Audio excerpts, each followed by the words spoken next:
fillimi i fushatës mund të vlerësohet eksplozion i besimit, i pëlqyeshmërisë, po absolutisht se keni parë kur të tillë në atë shesh i qytetarëve të Tiranës ndaj Partisë Demokratike, programit të saj, i cili po bën fole çdo ditë më shumë në mendjet dhe zemrat e qytetarëve shqiptar. Ai entuziazëm që shpërtheu fillimisht në diasporën tonë, ajo frym optimizmi dhe vendosmërie që ju e pat në takimet fantastike, do të thosha, që u zhvilluan në Rom, në Parma, Milano, Athinë, në Brescia, ai entuziazëm vërshoi dhe ngrohu së bashku me programin e Partisë Demokratike mendjet dhe zemrat e qytetarëve të Tiranës dhe mbar Shqipërisë. Një optimizëm dhe vendosmëri e madhe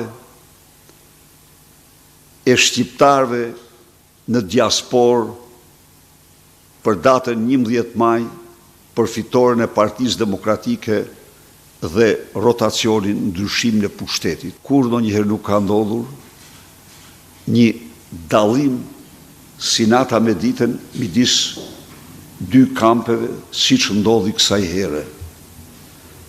Edi Rama ka 2 muaj që përçmon shqiptarët, duke mos paraqitur ndaj tyre asnjë alternativë. Problemi më themelor dhe që ne s'duhet të pajtohemi kur, është humbja e të drejtës nga qytetarët shqiptar për të patur një proces gjyqësor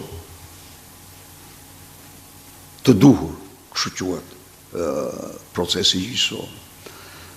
Procesi gjyqësor i duhur kërkon detyrimisht dhënien e vendimit brenda një kohe të pranueshme. Sot shqiptarët e vërtetuar duhet presin 15 vite për të marrë një vendim përfundimtar të një procesi gjyqësor. Kurse politizimin e saj është i faktuar, e kemi faktuar me 3 rezoluta, dhe u thomu këtyre kriminalëve që marrin pjesë, që zbatojnë urdhat e Edi Ramës, vetëm hëna mund të mbetet për ju, se mbi tokë vend nuk keni, se po bëjmë kriminal ndërkombëtar elektoral. Dhe emrat e tyre po shkojnë kudo. O të më sjellësh ti Sarani, thot në parlament, ose do shkosh në burg.